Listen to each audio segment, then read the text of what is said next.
ગુરુ ગોવિંદ શોકનું અનાવરણ કરવામાં આવે છે।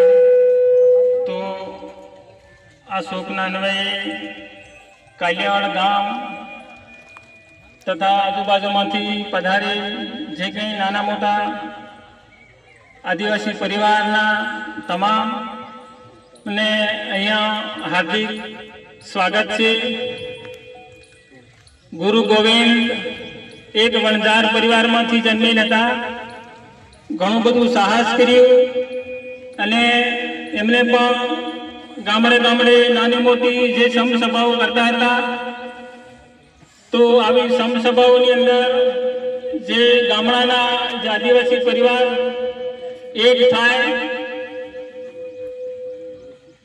એકતા સાથે, બંધુત્વ સાથે અને આપણા જે કંઈ હક અધિકારનું જાગરણ કરે એના માટે નાની મોટી સમસભાઓ કરતા હતા।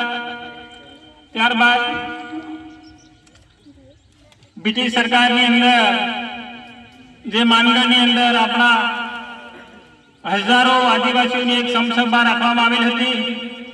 એ સમસભામાં જ્યારે અંગ્રેજ સરકારની ફોજ દ્વારા આપણા જે આદિવાસી સમાજના જે ક્રાંતિકારીઓ હતા, જે ભીલ સમાજ હતો, તો એમને પણ ત્યાં 1500થી વધારે પણ આપણા આદિવાસીઓની હત્યા થઈ।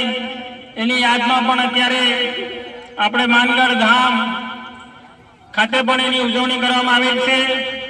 તો ત્યાં પણ એક સમસભા હતી અને આજે પણ આ કાલિયાવાડ ગામે જે ગુરુ ગોવિંદનું શોક જે આપણે અહીંયા સર્વની સંમતિથી જે ઉભો કરવામાં આવેલ છે, તો આ શોક અન્વયે બધા એક સાથે હળી મળીને રહે, આપણું જનજાગરણ થાય, આદિવાસીના જે હક અધિકાર હોય કે અન્ય કોઈ પણ વ્યસન મુક્તિમાંથી પણ આપણે બહાર આવીએ એ માટે મને 2 શબ્દ બોલવાની તક આપી એ બદલ આપ સૌનો આભાર।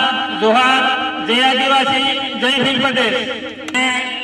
આવનારા ટૂંક સમયની અંદર આજુબાજુમાંથી જે કંઈ જનજાગરણ કરી અને મૂર્તિ સ્થાપન કરવાનો પણ આ ગામ વતી આ ગામ લોકોનો એવો આગ્રહ છે કે જેટલી બને એટલી વહેલી તકે ગુરુ ગોવિંદની મૂર્તિ અહીંયા સ્થાપિત થાય એવો આ લોકોનો બધાનો આગ્રહ છે। બધાનો સાથ સહકાર અને સહયોગની જરૂર છે એવી આશા સાથે અમે વિરમીએ છીએ। જય જોહાર, જય આદિવાસી, જય ભીલ પ્રદેશ, બિરસા મુંડા કી જય।